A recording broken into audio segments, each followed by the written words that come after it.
Perfecte. Doncs continuem.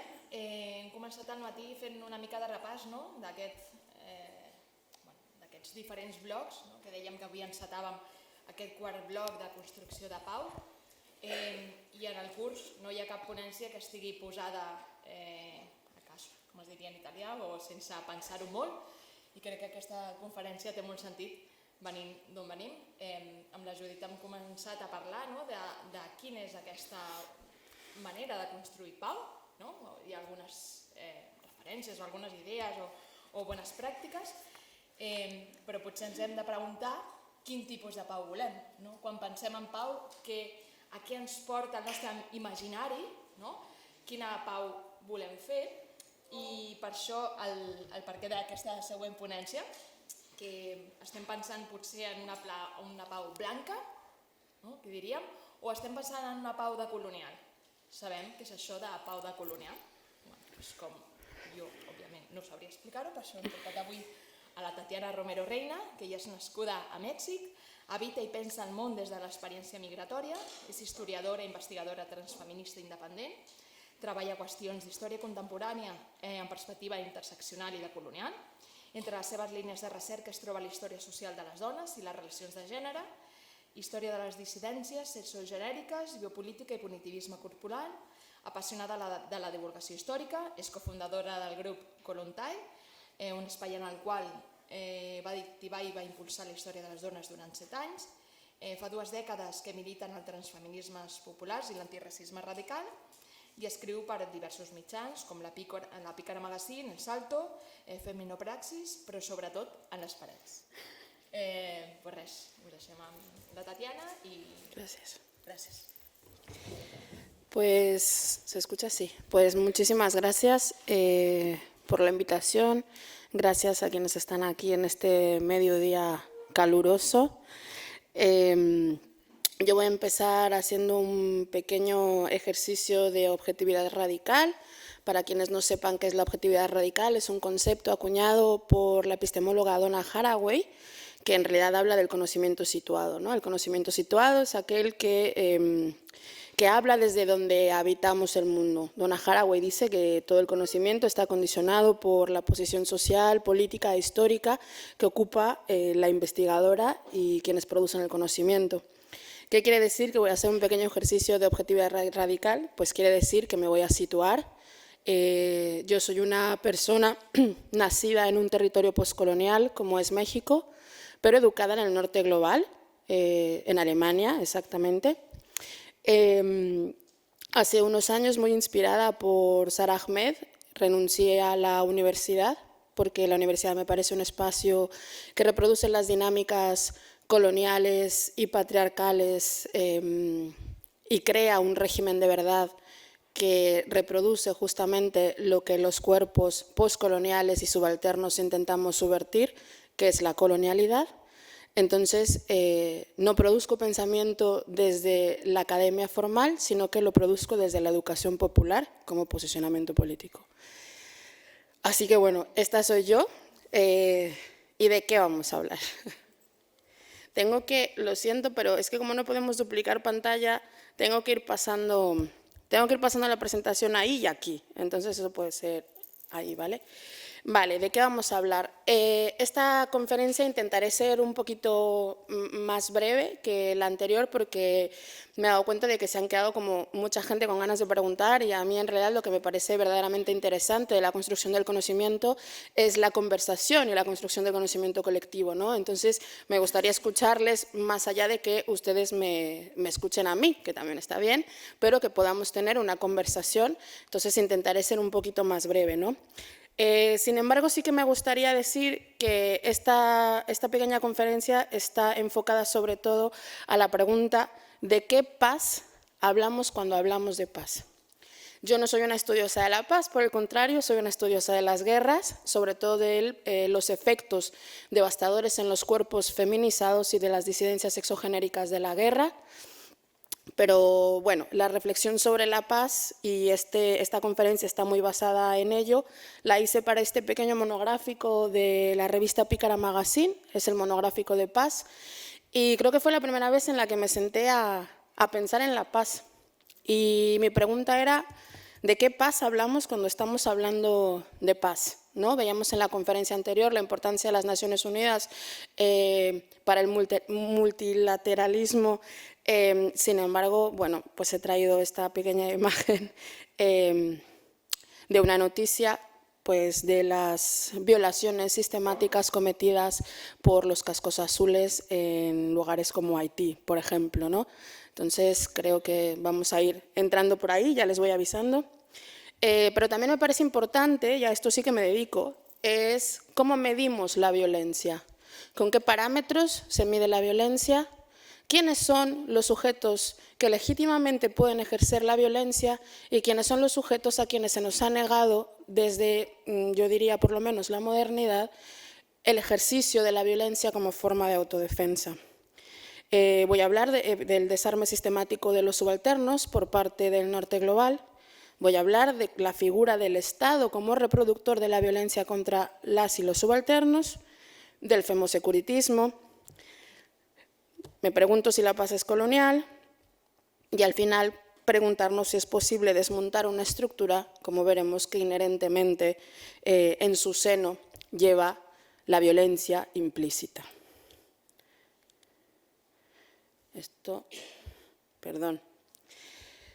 Cuando miramos la RAE, algo que he hecho, insisto, porque nunca había pensado mucho sobre la paz, no es que la RAE sea mi referencia, pero me parece importante traerla, define la paz como, primero, situación en la que no existe lucha armada en un país o entre países. Su antítesis, por supuesto, es la guerra o antónimo. Y segundo, la relación de armonía entre las personas, ojo a esto, ¿vale? Quedémonos con esto, sin enfrentamientos ni conflictos, sin concordia, armonía, conciliación, acuerdo, amistad, unión, aveniencia, entendimiento. El antónimo sería la enemistad. ¿En dónde entraría el racismo aquí? Vamos a quedarnos con esa pregunta. ¿Podemos bajar un poquito las luces para que veáis a Angela Davis en todo su esplendor? Uy, no. Tengo que poner aquí play.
Yo supongo que muchos habían visto este corto, ¿no? De Angela Davis, ¿no? Pues es uno de los cortos más reproducidos de Angela, ¿no? Esto es en 1972, cuando ella está privada de la libertad en la prisión estatal de Los Ángeles, o sea, en California, y a mí la he querido traer justo para preguntarnos cómo medimos la violencia, ¿no? Cuando Angela Davis le dice al periodista, es un periodista sueco, cuando le dice, me preguntas si apruebo la violencia, ¿no? Si apruebo las armas, y ella dice que creció en una ciudad a la que se le llama Birmingham, justamente por los constantes bombardeos. He traído aquí la imagen de uno de los bombardeos a la iglesia de Birmingham en 1963. Los constantes bombardeos y explosiones por parte de grupos racistas blancos en iglesias, centros comunitarios e incluso casas de personas negras. Y ella pregunta, ¿me preguntas tú a mí si yo apruebo la violencia?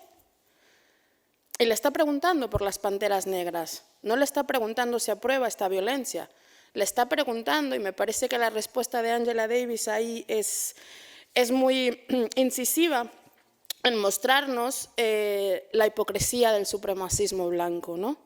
La hipocresía de los sistemas de justicia coloniales y racistas que vienen a decirnos que habitamos un mundo en el que la violencia es aceptable, muchas veces incluso deseable, siempre y cuando no sea utilizada por los y las oprimidas como forma de defender la propia vida y la de nuestras comunidades. Y esto es importante mencionarlo. Cuando escuchamos a Angela Davis, no pensaríamos que está hablando de la guerra, ¿no? Tenemos las nociones de la guerra justamente como un conflicto entre dos estados, la guerra como la invasión de un estado hacia otro, o la guerra civil, que era de lo que habló la ponente anterior, ¿no? Pero cuando estamos en un momento, en un momento yo le llamo de paz tensa, en el que hay constantes paradas por perfilamiento racial, ¿podemos hablar de guerra? ¿Podemos hablar de paz si hay un sinnúmero de cuerpos que no tienen calma? Lo que está explicando Angela Davis cuando dice algunos muy buenos amigos míos murieron por bombas que fueron colocadas por racistas, ¿estamos hablando de guerra? No son preguntas retóricas, espero que me las respondan después, ¿vale? Bueno, pues justamente en donde creció Angela Davis, entre 1947 y 1965 se registraron 50 explosiones por dinamita. Hasta los grupos armados... me está dando otra vez tortícolis. Hace 2 días tuve tortícolis y ahora estoy otra vez, perdón. Bueno, 50 explosiones por dinamita entre 1947 y 1965. ¿Estamos hablando de paz? ¿Estamos hablando de guerra? ¿Dónde voy? Ay, ahora no voy a poder voltear. Vale. ¿De qué paz hablamos cuando hablamos de paz? No sé si alguien aquí, supongo que sí, conozca la historia de Patrice Lumumba. ¿Sí? Hablaron en otra ponencia. Vale, pues he traído la imagen de arriba, evidentemente, es la detención de Patrice Lumumba, y la imagen de abajo se ha hecho como muy famosa en este mundial porque es justamente un aficionado de la República Democrática del Congo que hace exactamente el mismo gesto que tiene la estatua de Patrice Lumumba en el Congo, ¿no? ¿De qué paz hablamos cuando hablamos de paz? La estrategia de desarmar a los subalternos siempre va acompañada de la criminalización de la rebelión armada. Esta es una imagen del COINTELPRO, que no sé si alguien sepa qué es el COINTELPRO, es un poco el padre del FBI.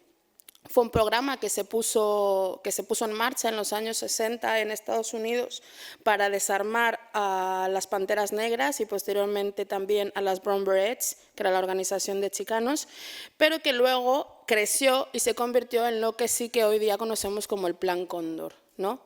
Entonces, es como los antecedentes de la CIA y los antecedentes de buena parte del FBI, ¿no? Que lo que hace es el estudio del enemigo interno. El enemigo interno no es otra cosa que una invención por parte del poder para poder atacar a los de abajo, ¿no? En ese sentido, sí que a mí me parece que ahora mismo estamos en una constante guerra contra las y contra los de abajo. Bien, pues la estrategia de desarmar a los subalternes siempre va acompañada de la rebelión armada, que en el siglo XX, como digo, llegó a su cenit con la creación de la figura del enemigo interno.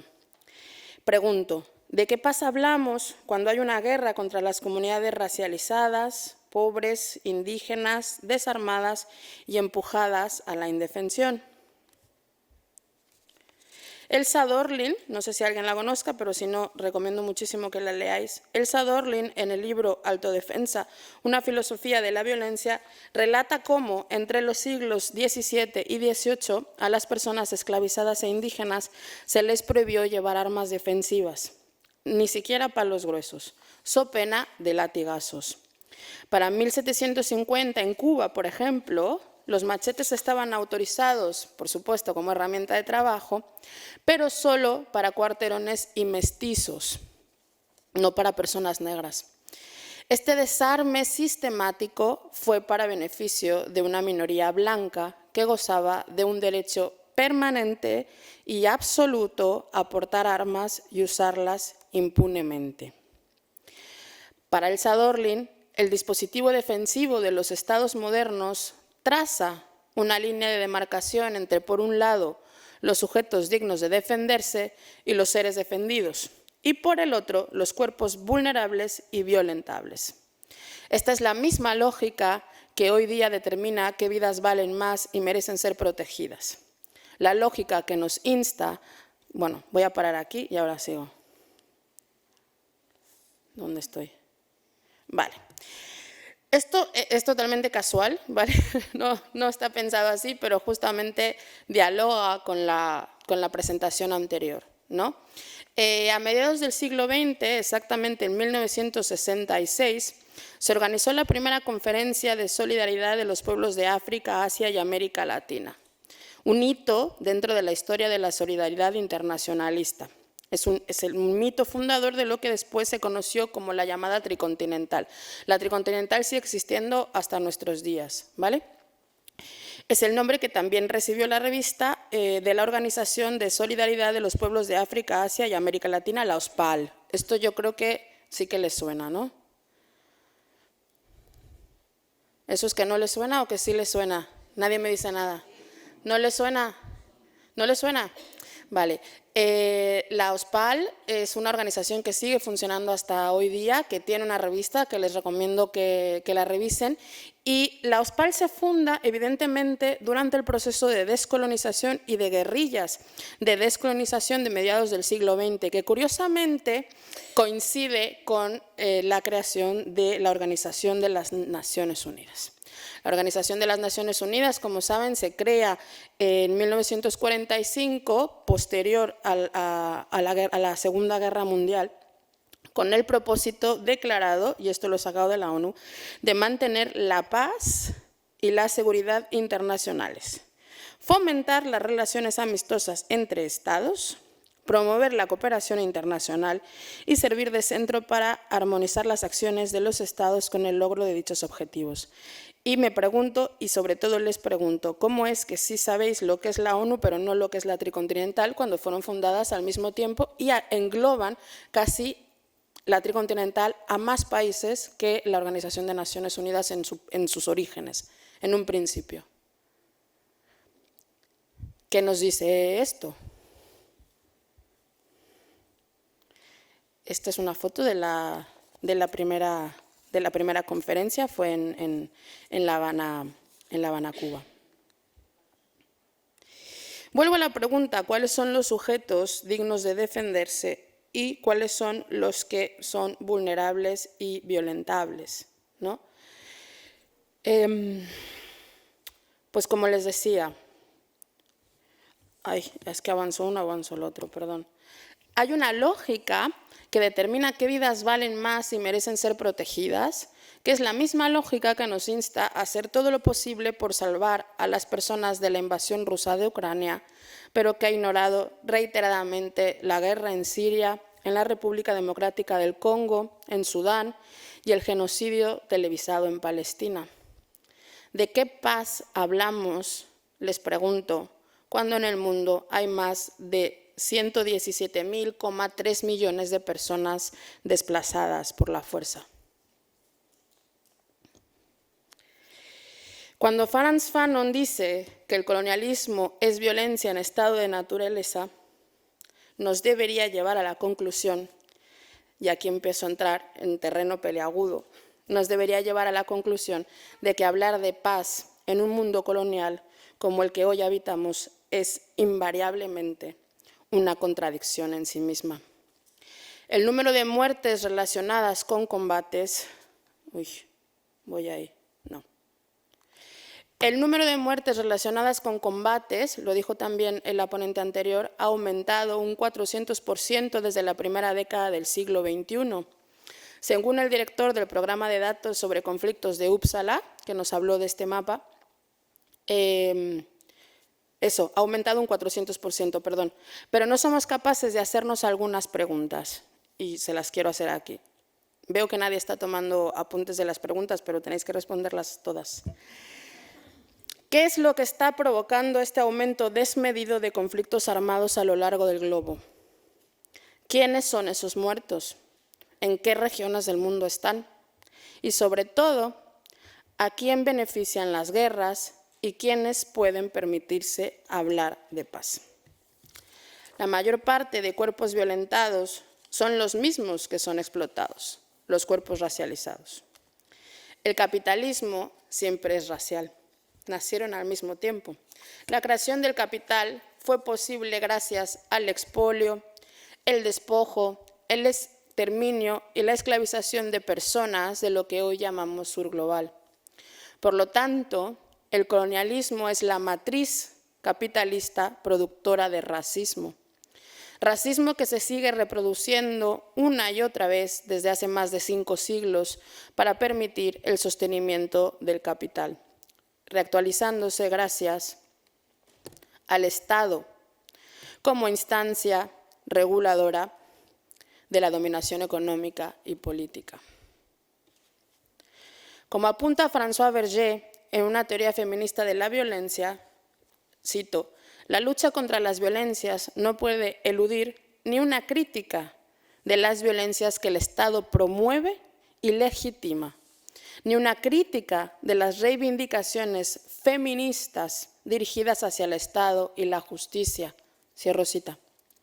O como nos recuerda Angela Davis, ¿cómo pedirle al Estado que intervenga cuando sus fuerzas armadas siempre han practicado la violación y los golpes y las heridas contra las mujeres enemigas? Cabría preguntarnos también, cabría preguntarnos también, como lo hace Rafia Zakaria en Contra el feminismo blanco, ¿qué papel desempeña el feminismo blanco securitario o securofeminismo en las guerras en contra de las poblaciones racializadas? Uno de los ejemplos que usa Rafia Zakaria es el de la guerra de Afganistán. En el 2002, Gloria Steinem, que sí que la conocerán, o les sonará por lo menos, ¿no? Gloria Steinem, Susan Sarandon, que también nos sonará porque ha hablado mucho sobre Palestina, ¿no? Entre otras feministas, mandaron una carta al presidente George W. Bush en la que apoyaban mayoritariamente la guerra porque liberará a las mujeres afganas del abuso y la opresión.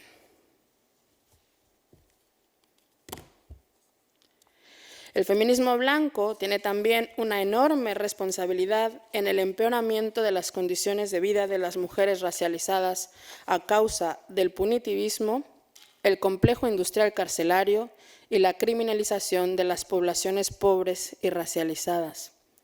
Volviendo a François Vergés, ¿por qué las feministas, en un contexto de militarización acelerada del espacio público, desean otorgar aún más poder a la policía racista? Con esto me refiero evidentemente a las penas. Las cárceles están mayoritariamente pobladas de cuerpos racializados. Podemos y debemos preguntarnos como feministas, y asumo que aquí todas lo somos, ¿cómo construir la paz frente al panorama actual de guerras y genocidios? Del que Palestina solo es uno, aunque sea del que más se hable, porque históricamente para la izquierda blanca sea el más fácil de compatibilizar con su profundo racismo. Pero mientras no seamos capaces de juntar los puntos para mirar el dibujo al completo y entendamos la relación de Palestina con el complejo industrial penitenciario y la industria militar, que se alimentan el uno del otro, mientras no asumamos que el punto de vista moderno que sostuvo el orden social fue la implacable industrialización del asesinato, esto es el complejo industrial militar, que hizo que se requiriera menos cantidad de fuerza humana, física y mental por cada persona arrojada a la eternidad, estoy hablando de drones o de apretar un botón para asesinar a poblaciones al completo, mientras no asumamos que las guerras descansan en la reproducción del capitalismo racial y la violencia las posibilita, no seremos capaces de superar la contradicción. Me resulta complicado hablar de paz en este contexto colonial, racista, inherentemente violento con las personas pobres, racializadas y migrantes. ¿De qué paz hablamos, les pregunto, cuando el Mediterráneo es una fosa común con 28.000 personas y ninguna institución se hace cargo? ¿De qué paz hablamos cuando el 43% de las mujeres asesinadas en el Reino de España por la violencia machista son migrantes? ¿De qué paz hablamos cuando en cualquier barrio obrero de Madrid, y digo Madrid porque yo vivo en Madrid, pero aquí mismo ha habido un desahucio por la mañana, se desahucia a familias de 2 a 3 veces por semana? ¿De qué paz hablamos cuando hoy el número de muertos a manos del Estado de Israel en Gaza supera los 39.000 y no pasa nada? Para mí, solo pueden hablar de paz quienes la han construido para su beneficio y por tanto se la pueden permitir. Por eso para mí la paz es blanca. Las subalternas no podemos permitirnos la paz porque vivimos en constante autodefensa. Aún con todo esto nos queda la principal pregunta, que es ¿cómo pensar la paz más allá del colonialismo, del capitalismo racial? ¿Cómo imaginarnos un horizonte de posibilidad? Mi respuesta como historiadora es mirar al pasado. Dice Hannah Proctor, el pasado dio forma al presente y revisitar la historia y la memoria puede ser transformador en sí mismo, como abrir una ventana en una habitación sin aire. Necesitamos aire para seguir respirando en un mundo en el que el gasto militar anual de los miembros de la OTAN asciende a 1,3 billones de euros. 2024 fue el año con mayor gasto desde el final de la Guerra Fría.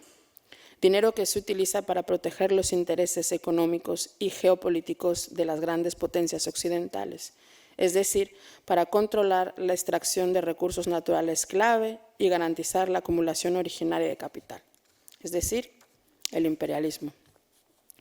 Dice Ruth Gilmore, cito, «Creo con todo mi corazón que la violencia tiene un fin en los dos sentidos de la palabra.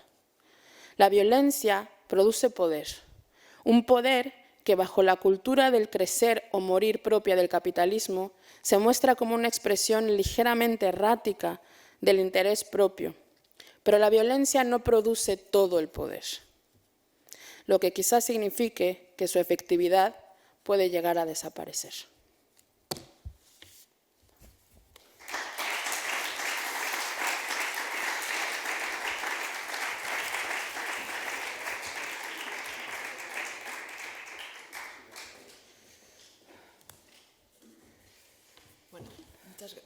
Gracias, Tatiana. Nada. No sé cómo hemos de empezar, si con preguntas o respondiendo. O Con todo, con todo, con todo. No sé si... O sea, he soltado muchas preguntas. Algú que vulgui respondre o Eso, afegir? eso sobre todo. Bueno, muchas gracias, Tatiana, por tu intervención. Creo que puede dar mucho de sí, pero yo primero quería hacerte una pregunta muy concreta porque hay algo que me gustaría que desarrollaras un poquito, si puede ser. Has dicho, creo que textualmente, que el feminismo blanco tiene responsabilidad en el empeoramiento de las condiciones de las mujeres racializadas. Sí. A lo mejor es que, como feminista blanca, me gustaría saber qué es lo que estamos haciendo mal para que eso pase. A ver, el feminismo blanco no tiene que ver con el color de la piel, esto lo primero, ¿vale? O sea, una puede ser blanca y no ser feminista blanca. Y una puede ser racializada y ser feminista blanca. Ojo ahí. Pero ciertamente el feminismo blanco es aquel que impone agendas, es aquel que tiene la ficción universal de la mujer, ¿no?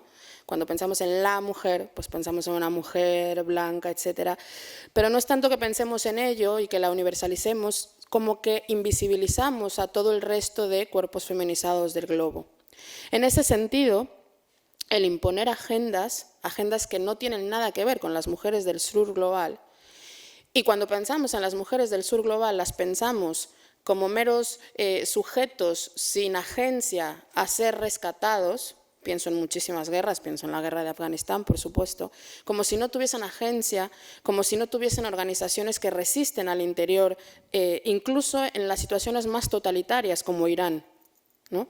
Cuando invisibilizamos eso, cuando maternalizamos a las mujeres del sur global, cuando imponemos nuestras agendas porque nos parece que es lo importante, sin escuchar cuáles son las agendas políticas de las mujeres racializadas o de las mujeres del sur global, es entonces cuando estamos afectando a sus comunidades. Cuando hablo del punitivismo, y también lo mencioné después porque hablo del complejo industrial penitenciario, yo con muchas otras compañeras que somos anticarcelarias, como compañeras de Estados Unidos de Critical Resistance o compañeras como Mujeres de Frente en Ecuador, puntualizamos mucho que quienes sostienen las prisiones, tanto dentro como fuera, son las mujeres. Porque las mujeres sostienen la vida fuera de las prisiones, cuando se llevan a casi todos los miembros de la familia, pero también sostienen a esos miembros masculinos de la familia que están dentro. ¿Qué es lo que sucede? Que entramos en una espiral, por ejemplo, de endeudamiento por parte de las mujeres. Y la deuda, como dice Verónica Gago, es una forma de extracción de energía vital y material de las mujeres. Entonces, cuando apoyamos la construcción de prisiones o cuando apoyamos el aumento de penas o cuando apoyamos de alguna forma el complejo industrial penitenciario, lo que estamos haciendo es empeorar la vida de las mujeres racializadas, porque no estamos pensando justamente que son ellas las que sostienen materialmente la vida fuera de las prisiones. Lo mismo sucede cuando las personas migran, ¿no? Cuando las mujeres migran. Si pensamos en las cadenas globales de cuidados, en el que las mujeres vienen aquí para cuidar, pero tienen una vida doblemente de cuidados porque también cuidan a las personas a su cargo en sus países, hablamos de liberar a las mujeres de los cuidados, para que las mujeres puedan desarrollarse, etcétera, etcétera. Pero ¿quiénes son quienes hacen esos cuidados que las mujeres blancas dejan de hacer? Las mujeres racializadas y las mujeres migrantes. Esas son las cadenas globales de cuidados. En ese sentido, lo que emancipa a unas de la carga de cuidados afecta la vida de las otras, ¿no? Y así podía seguirme como con un montón de ejemplos, ¿no? A mí me parece que lo más problemático es eso, la imposición de una agenda que no tiene nada que ver con nuestras vidas, ¿no? Yo sí que creo, como decía Audre Lorde, en la casa de la diferencia, ¿no? Yo creo que es posible construir esa casa de la diferencia en la que podamos escucharnos. Sin embargo, para llegar a esa casa de la diferencia, primero tenemos que vernos en igualdad de condiciones. Y en un mundo, por eso mi pregunta, o sea, ¿tiene sentido hablar de paz en un mundo colonial? Porque el mundo sigue siendo colonial, el capitalismo sigue siendo racial, En ese sentido, ¿cuándo vamos a mirarnos en igualdad de condiciones cuando el norte global sigue sustentado, o más bien, no el norte global, sino la calidad de vida, que cada vez es peor, por cierto, la calidad de vida y los estados del bienestar del norte global están sustentados materialmente en la sangre de personas del sur global? Temazo.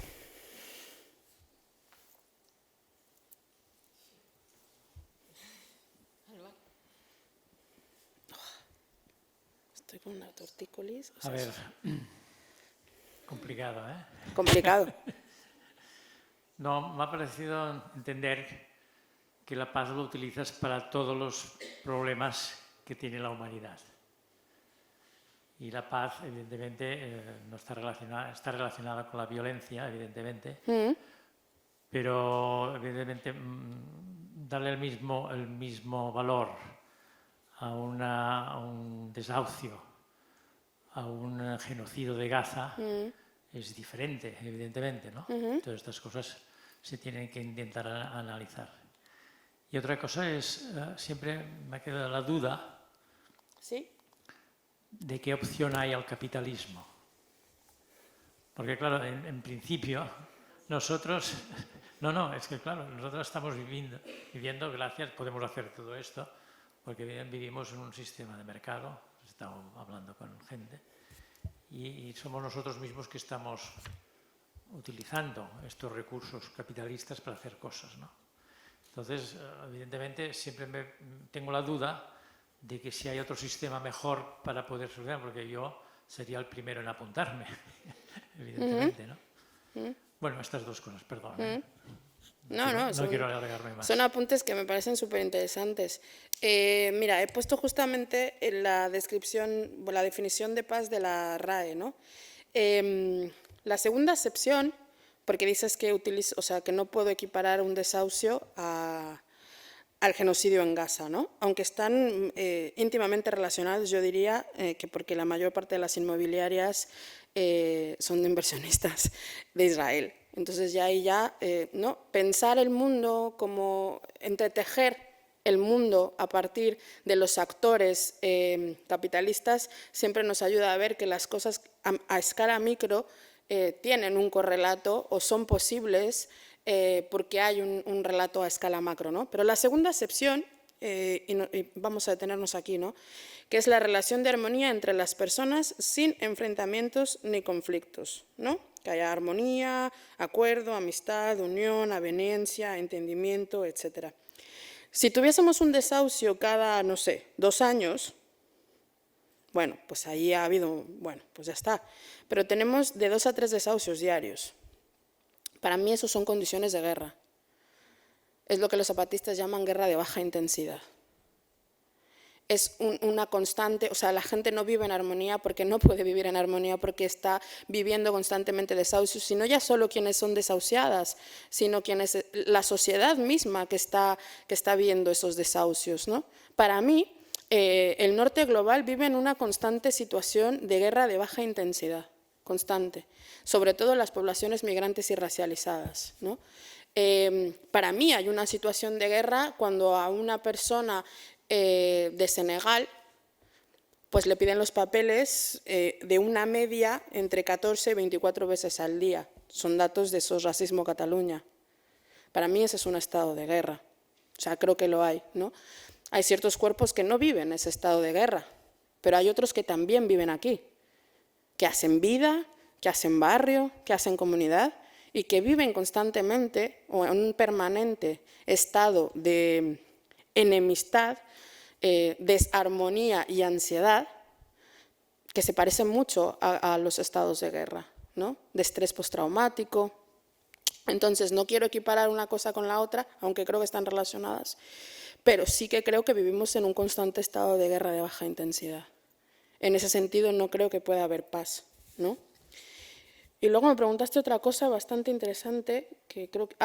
el capitalismo. Buah, es una gran pregunta.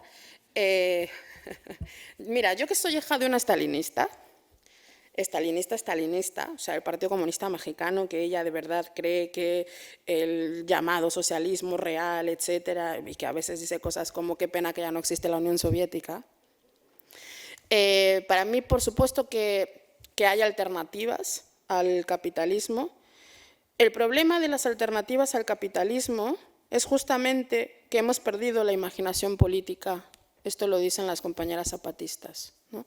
Que no seamos capaces de imaginar ese otro horizonte de posibilidad, es que ya ha ganado el capitalismo, ¿no?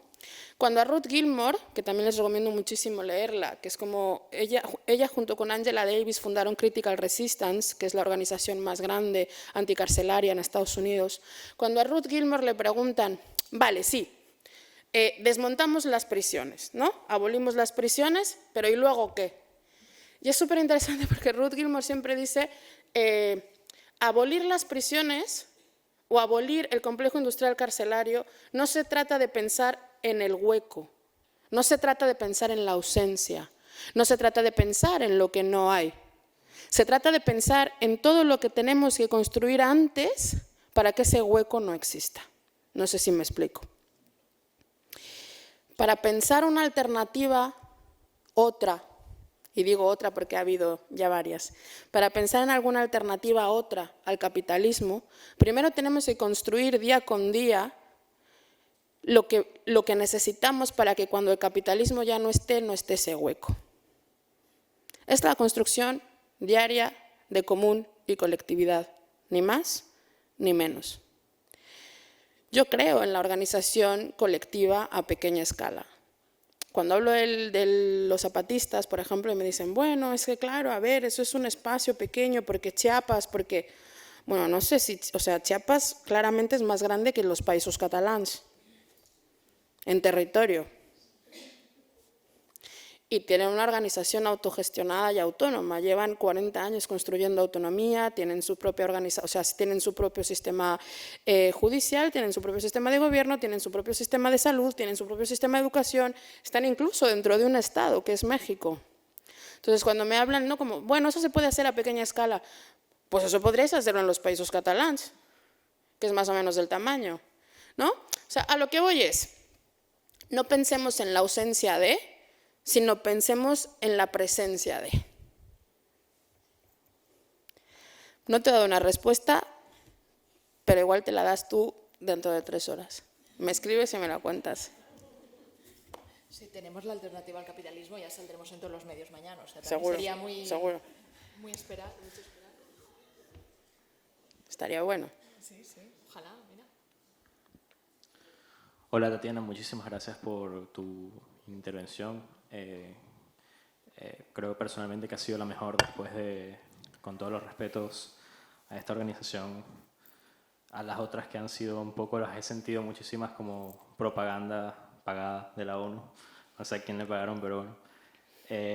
Yo quiero hacer una pregunta un poco, bueno, puede quizás molestarle a alguna parte de la organización, pero teniendo en cuenta esta intervención tuya, claro, te veo la ponencia, veo a la izquierda y veo un cartel que dice Universidad Internacional de la Paz.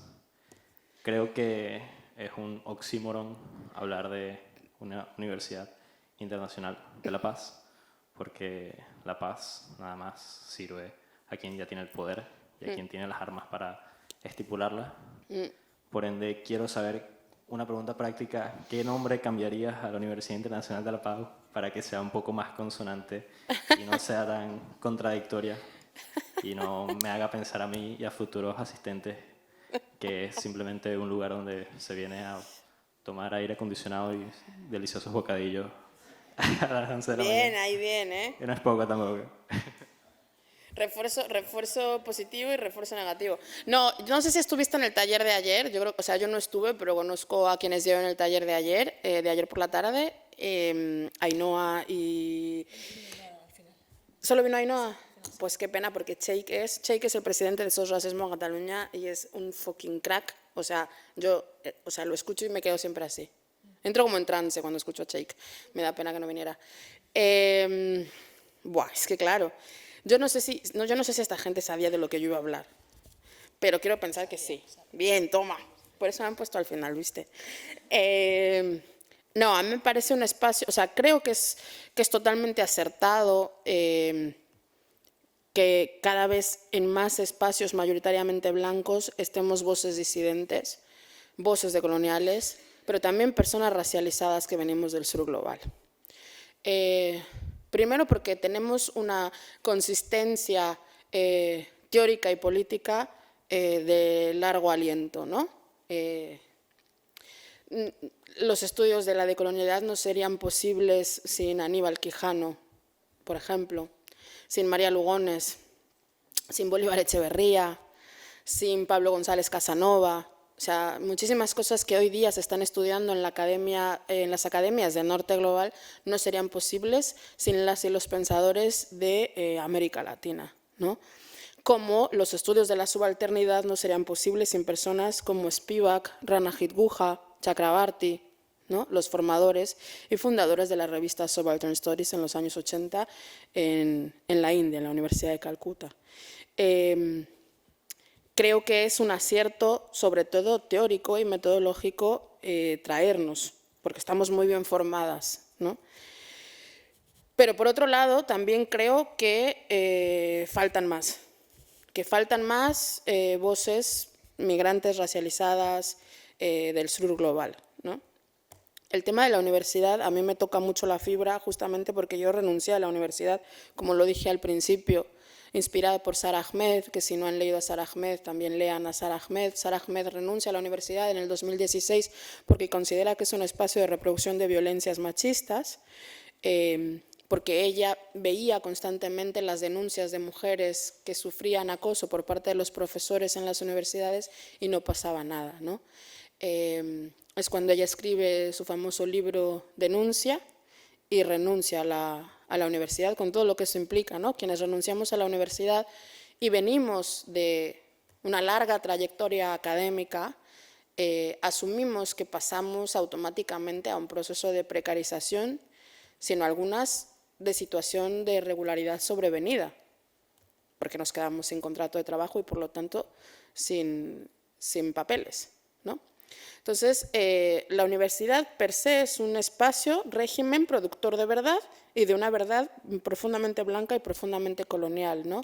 A mí me gusta mucho la idea, por ejemplo, de cooperativas de saberes, que no tiene que ser obligatoriamente una cooperativa, ¿no? En América Latina tenemos muchísimos ejemplos de cooperativas de saberes, de espacios en donde las personas que nos fugamos de la universidad seguimos produciendo conocimiento.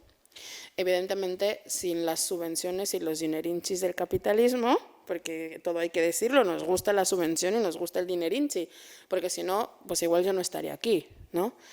Pero sí que esta idea de cooperativa de saber en la que rompemos con esta jerarquía tan absoluta de las universidades, ¿no? Que esa es otra cosa a la que tenemos que darle una vuelta, ¿no? A las jerarquías universitarias.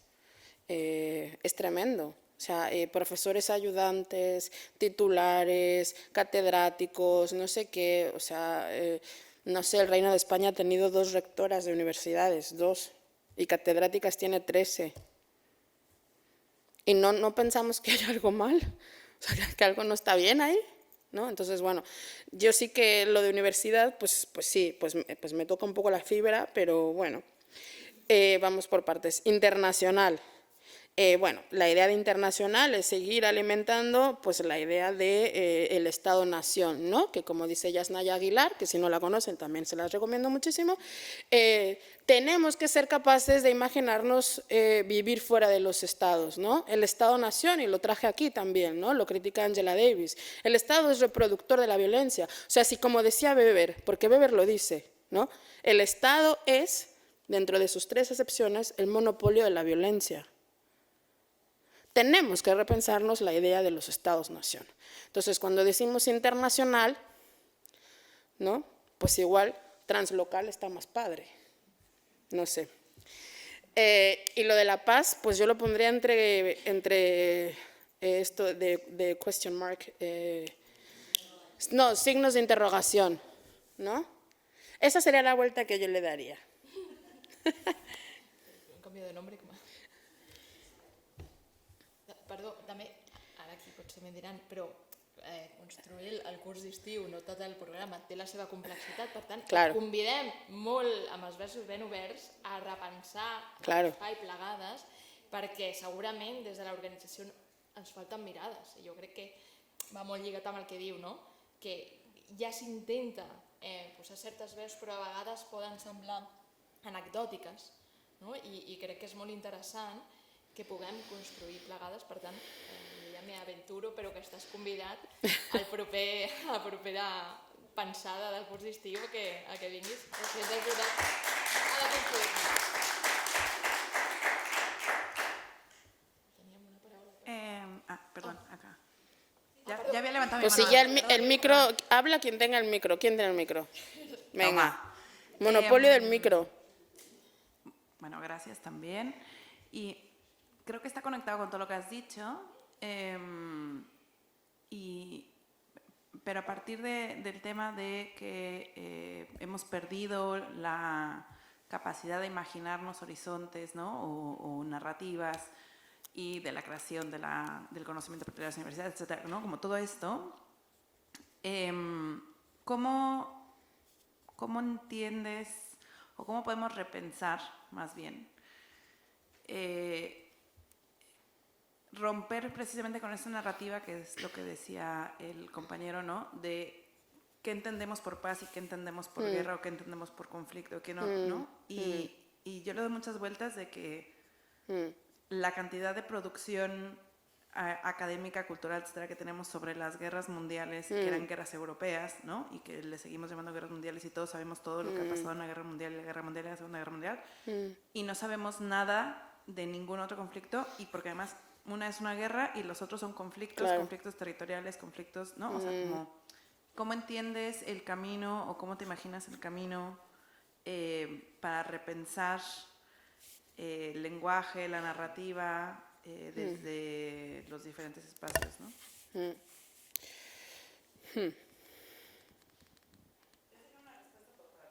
¿no? No, está bueno. No puedo voltear, ¿es la última? No. Vale, yo soy historiadora. Esto ya lo dije, pero lo digo cada vez que respondo a una pregunta parecida, ¿no? No vamos a inventar nada nuevo posiblemente jamás, aunque tengamos diversas variaciones evidentemente situadas en el contexto en el que estamos viviendo, ¿no? Yo creo que hay que mirar siempre la historia de larga duración, ¿no? Como decía Fernand Braudel, el fundador de la Escuela de los Anales, y dirás, ¿estás citando a un historiador francés? Pues sí, pero es que es el mejor historiador que ha dado Europa al mundo, ¿no? Este hombre escribió un libro que se llama El Mediterráneo en la época de Felipe II y es una maravilla. Quien no lo haya leído tiene que leerlo. Fernand Braudel tiene esta idea de la historia de larga duración, la historia de mediana duración y la historia de corta duración. La historia de corta duración sería, pues si miramos solo un siglo.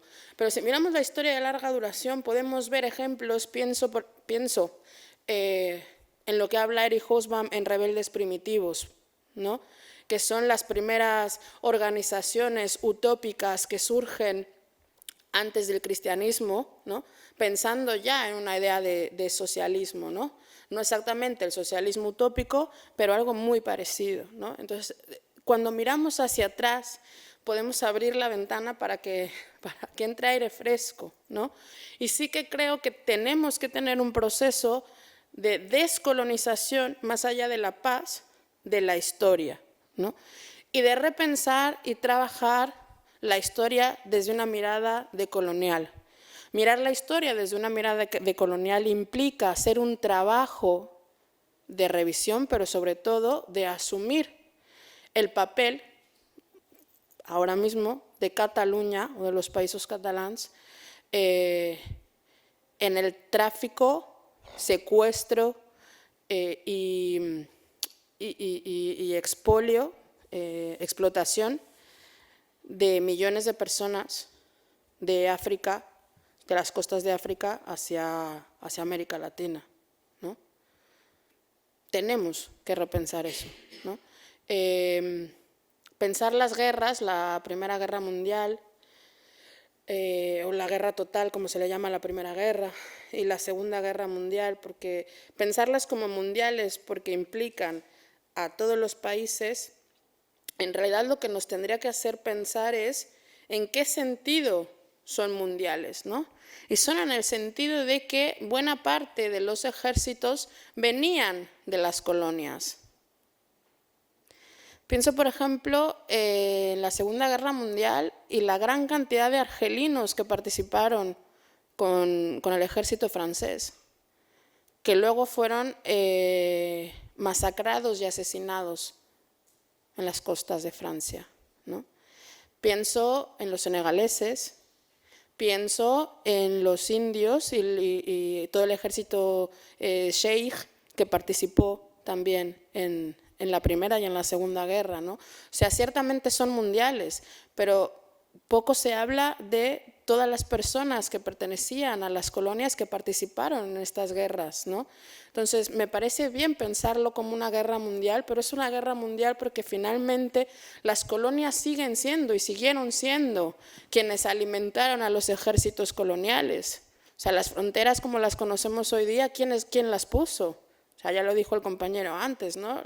Las Naciones Unidas. Además, las fronteras como las conocemos hoy día, 2026, han cambiado lo mínimo, desde la repartición del mundo en el Tratado de Versalles. Lo mínimo, no han cambiado casi nada. ¿Quién se ha repartido el mundo? ¿Cómo es posible que en el siglo XIX el Reino Unido tuviera 3/4 partes de la tierra emergida del globo? Acudir a la historia siempre nos puede ayudar a pensar justamente en esto, ¿no? Lo que dice sobre algunas son guerras y otros son conflictos siempre me ha parecido fascinante, porque por supuesto en los países del sur global son conflictos, pero son conflictos porque nosotros somos unos atrasados que no se nos puede dejar solos, porque entonces ya la liamos, ¿no? Y entonces te dan ejemplos como, mira África que se les deja solos y entonces están todos llenos de dictadores y de guerras fratricidas, intestinas, etcétera, etcétera, etcétera. Mira, si África no tuviera los recursos materiales que tiene, no habría guerras. Conflictos, ¿no? Si América Latina no tuviera los recursos o no hubiese tenido los recursos que ha tenido desde siempre, pues tampoco habría habido guerras de conquista y procesos coloniales. O sea, finalmente todo está basado en la fucking acumulación originaria de capital. Y la acumulación originaria de capital no es algo que sucedió en 1492 y da pie al nacimiento del capitalismo como se le conoce. No, la acumulación originaria de capital sigue sucediendo y sigue reproduciéndose día tras día, ¿no? Con las empresas extractivas, pero también esa acumulación originaria de capital, las mujeres que migran en estas cadenas globales de cuidados, eso también es acumulación originaria de capital. Entonces, quizás repensarnos, y aquí pues saco mi lado marxista, porque yo estoy formada en la historia social marxista, ¿no? Hobsbawm, Thompson, ¿no? Es como la línea teórica que yo tengo. Y aquí repensarnos justamente cuál es el papel de la acumulación de capital en la reproducción del racismo cultural y de las narrativas racistas, que también vemos hoy día en los medios de comunicación, ¿no? O sea, estas narrativas constantes antimigratorias, de criminalización de la migración, etcétera, etcétera, ¿no? En realidad estas narrativas de criminalización de la migración solamente sirven para que no le den derechos a quienes producen más capital. Todo se reduce bastante a la acumulación originaria de capital. La acumulación originaria de capital también sucedió aquí con el tremendo genocidio de mujeres que poco se nombra, que fue un genocidio de mujeres y se sigue romantizando con el nombre de Casa de Brujas. Europa perpetró un genocidio en contra de las mujeres durante el Renacimiento, ojo.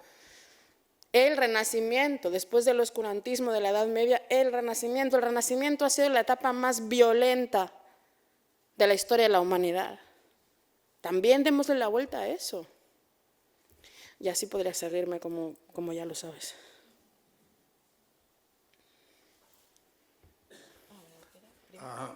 Bueno, muchas gracias por tu conferencia, por tu intervención. Una reflexión o un par de reflexiones y una pregunta. Sí. Bueno, primero que yo me quedo con algo que tal vez no has dicho explícitamente, pero con la autocrítica que tenemos que hacer desde el norte y desde Europa en concreto por todo nuestro pasado y presente, no solamente el pasado, digamos. Y creo que el tema de la autocrítica es algo que no hace prácticamente nadie en estos momentos y que es importantísimo, ¿no? Bueno, has hablado mucho de conceptos de paz. Había un momento que tenías las dos definiciones aquí de la RAE. Tal vez, o sea, hay gente, digamos, que piensa o que pensamos que la paz no es ni una cosa ni otra, ¿no? ¿Y qué es? Puede venir, por ejemplo, por... la paz es algo utópico, para empezar. Es algo que... intentamos con experiencias de todo tipo que en algún momento pues, se acerque, digamos, es un camino, es una manera de vivir. Es una manera de vivir que a mí me costó mucho una frase de Judith Butler que habla de la llorabilidad. Sí. Y básicamente la paz podría ser un sistema en el que la organización social se basase en que todas las personas son igualmente llorables. Esto es absolutamente contrario al racismo, contrario al capitalismo, contrario al colonialismo, porque implica basarse en la dignidad de las personas. Bueno, no sé eso. O sea, yo defiendo tal vez un concepto de paz mucho más utópico y que es como un camino, ¿no? No en absoluto ni la paz blanca racializada ni la paz de la no guerra, es más bien la paz de la no violencia o de intentar conseguir la supresión de la violencia, ¿no? Y aquí lo que tal vez, aquí viene mi pregunta, ¿no? Sí. Que es que, no sé si puedes dar algún detalle más sobre los aspectos positivos y de esperanza, ¿no? Cuando has hablado de construir la casa de la diferencia, sí. O cuando has hablado de las cooperativas de saberes. Sí. Para mí estos son elementos de construcción claro. de paz, los elementos claro. importantes, ¿eh? Yo tengo relación con comunidades en el Congo, agrícolas, con comunidades en Guatemala, un proyecto muy interesante que ha habido en San Pablo, Tacaná, etc. Estas comunidades que son del sur y que son las que construyen paz desde lo local, ¿no? Sí. Entonces, bueno, no sé si puedes añadir un poco sobre esto. Total. Sí. Primero recomendar el libro de Judith Butler, que es el libro de Vida Precaria, ¿no? En el que habla justamente de la llorabilidad y de los duelos. Recomiendo muchísimo leerlo. Ella lo escribe después del 11S en Estados Unidos y se hace esta pregunta, ¿no? De qué vidas son llorables, que es la misma pregunta que se hace Elsa Dorlin, qué vidas son defendibles y cuáles no, y por qué se ha desarmado sistemáticamente a los subalternos y a los oprimidos, ¿no? Aspectos positivos de la paz. Sí, yo creo que, y no es porque yo sea latinoamericana, pero yo creo que la esperanza puede venir de los sures siempre. Solamente porque llevamos 500 años resistiendo. Entonces igual ya tenemos ahí un acumuladito de experiencia, ¿no? Pero sí, yo creo que puede venir de los sures, pero también de los sures aquí, ¿no? O sea, aquí también es, o sea, cuando pensamos, por ejemplo, en los zapatistas, que para mí no solo son mis maestras de vida, porque lo fueron, porque participé muchísimo tiempo en el Frente Zapatista de Liberación Nacional, que era el brazo civil del EZLN, entonces para mí son mis maestras políticas. Cuando pienso en eso, es vuelta a lo mismo, ¿no? Vale, es a muy pequeña escala y además es en América Latina, porque allá se puede, porque allá no sé qué. Y yo siempre pienso y digo, buah, es que si ellos tuvieran los recursos que tiene Europa, imagínate, pues que aquí ya tienen los recursos, ¿no? O sea, aquí ya hay sures también. Entonces, yo creo que es también mirar las experiencias y las prácticas que hemos traído las personas de fuera, y no porque crea que O sea, no hablo de las personas blancas como color de piel, ¿vale? Hablo de la blanquitud como sistema de opresión. No es porque yo piense que las personas blancas no tienen creatividad política, porque no lo creo, sino que creo que llevan muchos más años colonizados, ¿no? Para que fuera posible la colonización de América Latina, primero tuvo que haber una colonización en Europa, y esta empieza en el 711 antes de nuestra era, la mal llamada Reconquista, que en realidad es la extensión del Reino de Castilla. Ahí empieza el desastre, ¿no? Con todas estas leyes de segregación de sangre en contra de los musulmanes y los judíos. Ahí empieza la colonización de este territorio. Països Catalans también, ¿vale? Entonces, para que fuera posible, primero tuvo que haber un expolio y una colonización de estos territorios. Entonces, pues yo digo que es que ustedes llevan más años colonizados que nosotros. En ese sentido, pues bueno.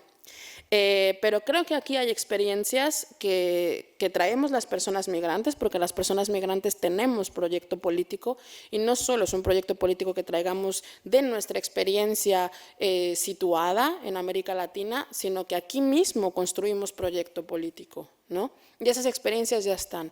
Y los sures existen. O sea, los sures en Europa también existen y también están, ¿no? Ejemplos positivos, pues mira, se me vendría, por ejemplo, el primero sería la lucha de las jornaleras de Huelva, ¿no? Como primera experiencia. Jornaleras de Huelva en Lucha es una organización que surge evidentemente al calor de la denuncia de 17 temporeras marroquíes por agresión y violencia sexual contra ellas por parte de los patronos, ¿no?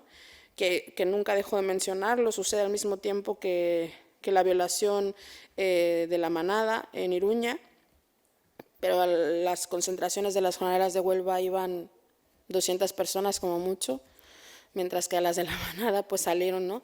Miles y miles de personas a las calles, y estaba pasando en paralelo. Fue exactamente el mismo proceso judicial, de hecho. Empieza en el 2017, sigue en el 2018. ¿Alguien sabe algo de las jornaleras? Bueno, pues se han organizado en un grupo que se llama Jornaleras de Huelva en Lucha, y ellas no solo han impulsado la regularización, que la regularización sería otro gran ejemplo de construcción de paz. Y aquí me voy a desviar porque yo soy muy de desviarme, pero volveré, o sea, yo hilo mucho pensamientos. La regularización, si lo pensamos, y pensamos por qué es un proyecto de construcción de paz, primero es porque es democrática, ¿vale? Es la ILP que ha sido más votada desde la democracia en el Reino de España, la ILP más votada, ¿no? Pensemos en lo impresionante que es que personas que no tenemos derechos políticos utilicemos un recurso como la Constitución española para obtener recursos. Eso es profundamente radical. O sea, personas a las que le estás negando sus derechos políticos utilizan una herramienta democrática para obtener derechos. Es un gran ejemplo de construcción de la paz y de obtención de derechos de ciudadanía, ¿no? Entonces, bueno, pues eso, las compañeras de Huelva pues han estado muy metidas en eso, pero también están muy metidas en la construcción de sustentabilidad de la forma en la que viven las jornaleras en Huelva. Porque las condiciones de vida en Huelva y Almería pues son brutales. O sea, hay gente que lleva viviendo en infraviviendas, odio esa palabra, pero odio más chabolas, en infraviviendas de cartón y lámina durante 20 años. O sea, lo sé porque yo he estado, ¿no? Y ahí están construyendo, ¿no? Están intentando construir autonomía y sustentabilidad. Entonces yo creo que quizás si miramos más a los sures que tenemos aquí, ¿no? Podemos ir imaginando un horizonte de posibilidades en el que el común esté por delante, ¿no? El común con todo lo que implica eso, ¿no? El común poniendo al servicio del común los recursos materiales, ¿no? Pues si tenemos recursos materiales hay que ponerlos al servicio del común, hay que hablar de dinero. En los colectivos hay que hablar de dinero, en las organizaciones. Quienes tienen más dinero tendrán que ponerlo a circular. Quienes tienen dinero, quienes tienen un coche, quienes tienen, etcétera, ¿no? O sea, hablemos más de recursos materiales. Yo creo que la transformación social no va a ser posible si no tenemos una infraestructura que la sostenga. Y la infraestructura que la sostenga se consigue con eso, con dinerinchis. Es lo que nos va a permitir que haya cuerpos menos exhaustos y que haya gente que pueda seguir militando sin quemarse, ¿no? No me preguntaste esto, pero igual ya me fui para allá.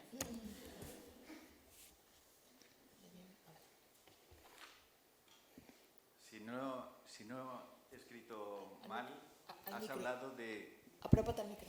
Nomás acércatelo. Sí, sí, sí. Si no lo he apuntado mal, has hablado de Fanon Sí, y has dicho Siempre. que el colonialismo es un estado de naturaleza. el colonialismo es la violencia en estado de naturaleza, eso dice Frantz Fanon, sí. ¿Podrías hablar más de este señor? Porque... Podría hablar horas de Frantz Fanon. No, yo te voy a decir 4 cosas, pero de su parte profesional que recuerdo, ¿no? Sí, Se formó durante unos meses al lado de un psiquiatra Sí. de Reus, catalán, Sí. Francesc Tosquelles, Sí. en Francia, si no recuerdo mal, durante la Segunda Guerra Mundial, sí, que aquel psiquiátrico era un nido de la resistencia, sí.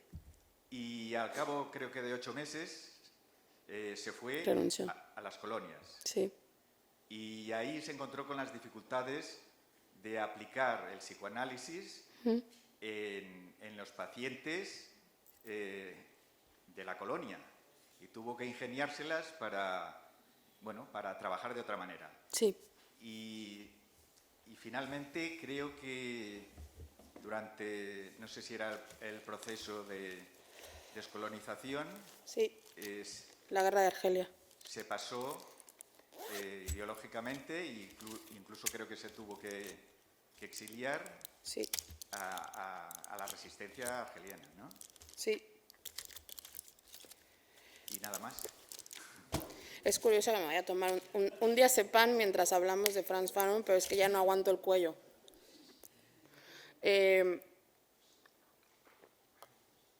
Frantz Fanon es fascinante. De hecho, hay una película en Filmin, Frantz Fanon y el psiquiátrico, o Frantz Fanon y la institución, no me acuerdo, que aborda justamente el proceso de Frantz Fanon con este psiquiatra de Reus. Está en Filmin, una maravilla. Sí, Frantz Fanon fue un psiquiatra de Martinica, negro, que teorizó la idea de, en el libro Piel negra, máscara blanca, de cómo los colonizados pasan por un proceso que él llama brillantemente de epidermización de la colonialidad, ¿no?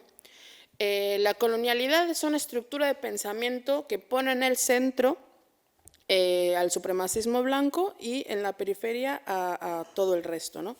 Y dice Frantz Fanon que además el colonizado desarrolla algo que seguimos usando hasta nuestros días, que es el síndrome de inferioridad, ¿no?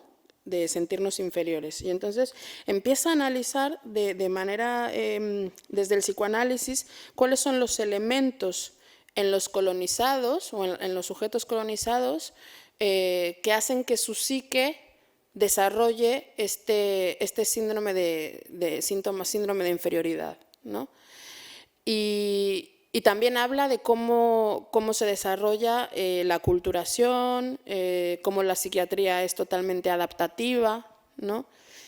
Porque es adaptarse a, ¿no? O sea, cuando dicen es que nos integran, en realidad de lo que estamos hablando es de una psicología adaptativa, ¿no? De adáptate a mí, ¿no? Porque los preceptos éticos y culturales de la blanquitud son mejores. Entonces, lo que hace Frantz Fanon es analizar eso, ¿no?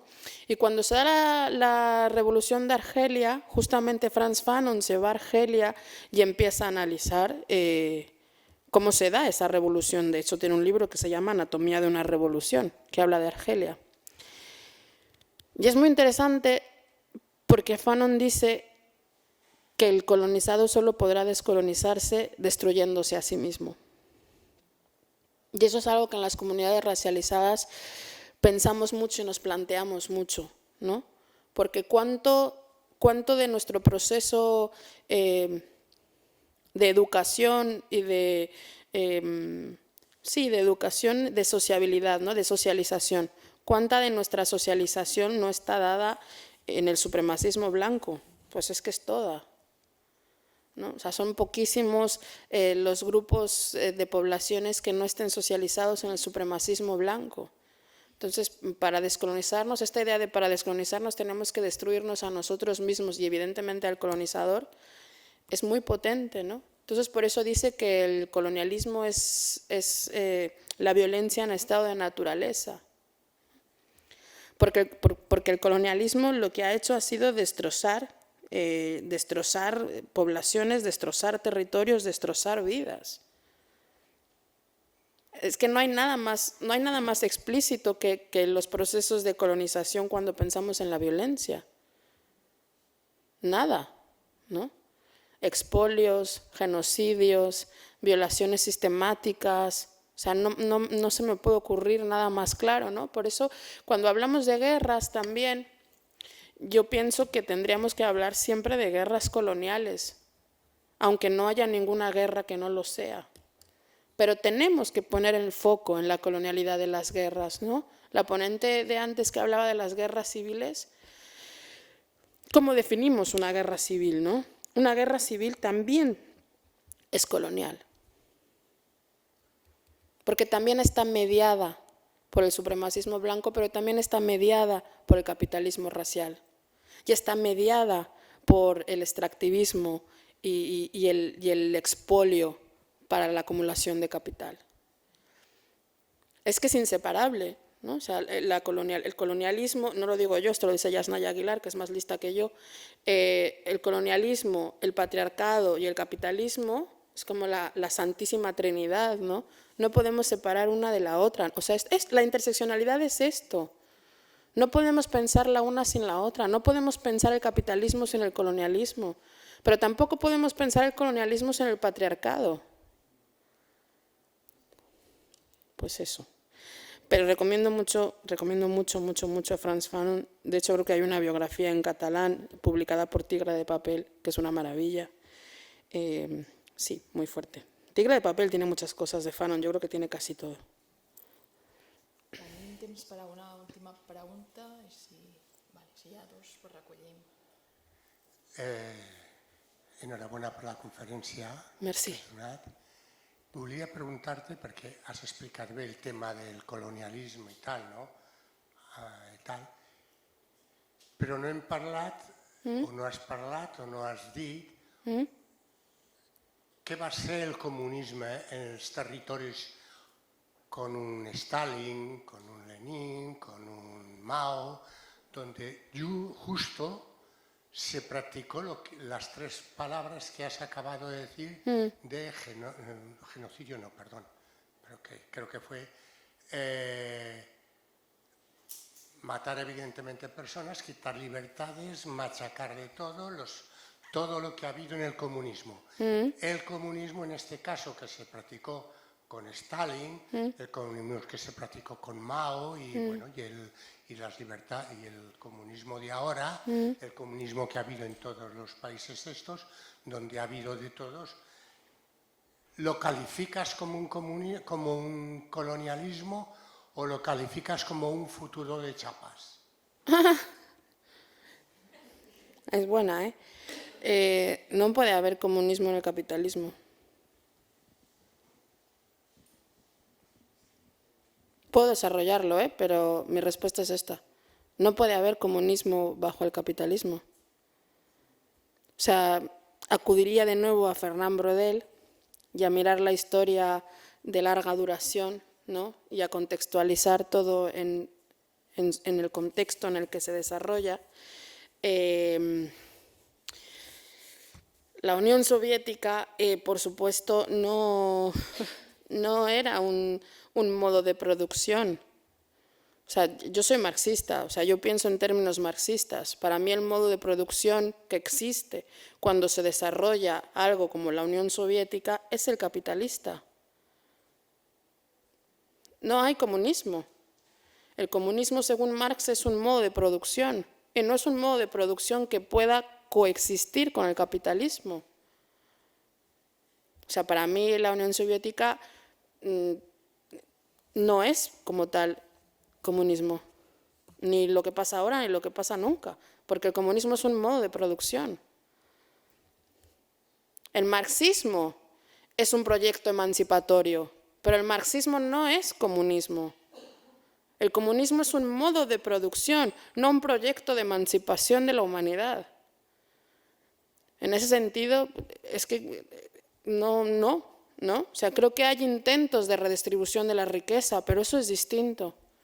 Y los intentos de redistribución de la riqueza fracasan, y no lo digo yo, lo dice Toni Negri en Multitud, creo que lo dice en Multitud, no me acuerdo en dónde lo dice, pero no lo digo yo, lo dice Toni Negri, ¿vale?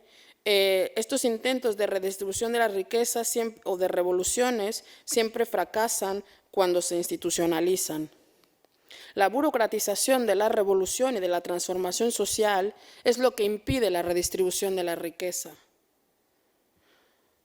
En ese sentido, la deriva de gobiernos populares o que nacen del impulso popular y que terminan derivando en autoritarismos, viene de ahí, de la institucionalización de la revolución. Pienso en la Revolución Mexicana, para no irme con un ejemplo así tan, ¿no? que me quede a mí más cerquita, ¿no? La Revolución Mexicana no surge con una impronta popular, por así decirlo, ¿no? Surge en contra de un dictador, que era Porfirio Díaz, surge por parte de un proyecto garantista, constitucionalista, como su propio nombre lo indica, y en medida que va avanzando, va aumentando el apoyo popular y van surgiendo propuestas populares como la de Zapata o la de Villa, que avanzan hacia la redistribución de la riqueza, el reparto agrario, etcétera, etcétera, ¿no? ¿Y qué es lo que sucede?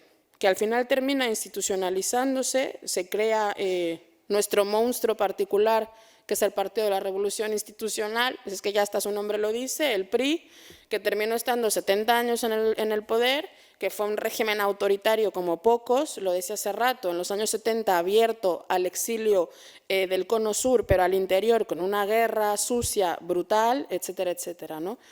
Pero es que lo mismo sucede con la Unión Soviética. En 1921 se da la desaparición de los soviets. Se echa Alejandra Kollontai del ministerio y se la manda al exilio dorado primero en México y luego en Noruega. La masacre de marinos en Kronstadt en 1920. La revolución de Mao, más de lo mismo. Entonces, creo que creo que tenemos que aprender a diferenciar, o quizás solo lo tenemos que hacer las personas que somos marxistas, no lo sé, y que utilizamos el materialismo histórico como método de análisis del pasado. Tenemos que aprender a diferenciar los proyectos emancipatorios de los modos de producción. Y el comunismo es un modo de producción que, como he dicho, es incompatible con el capitalismo. No lo hemos visto nunca, ni tú, ni yo, ni nadie. No sé si jo crec que amb això acabaríem.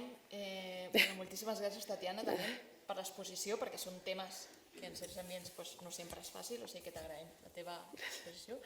I res, gràcies a totes. Ens veiem aquesta tarda amb l'Aus Morales parlant de resistències. Gràcies. Merci.